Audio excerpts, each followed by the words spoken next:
राज्यातील शेतकऱ्यांसाठी राज्य सरकारने एक महत्त्वाचा निर्णय जाहीर केला आहे। शेतीच्या कामासाठी लागणारे मुरुम, वाळू, दगड यासारख्या गौण खनिजावर आता कोणतेही स्वामित्व शुल्क म्हणजेच रॉयल्टी आकारले जाणार नाही। शेती कामासाठी गौण खनिज वाहतूक करणाऱ्या शेतकऱ्यांच्या ट्रॅक्टर किंवा बैलगाड्यावर महसूल विभाग अथवा आरटीओ कडून कोणतीही दंडात्मक कार्यवाही केली जाणार नसल्याचेही बावनकुळे यांनी यावेळी स्पष्ट केले।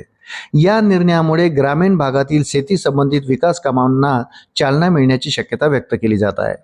जलसंपदा विभाग तसेच मृदा व जलसंधारण विभागाच्या माध्यमातून शेतकऱ्यांना आवश्यक गौण खनिज उपलब्ध करून देण्याचा निर्णयही सरकारने घेतला आहे।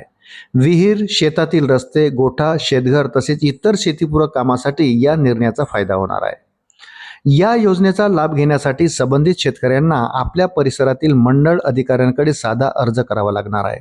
अर्ज मंजूर झाल्यानंतर शेतकऱ्यांना 15 दिवसाची अधिकृत परवानगी दिली जाणार आहे। ही सुविधा केवळ शेतीच्या कामासाठीच लागू राहील।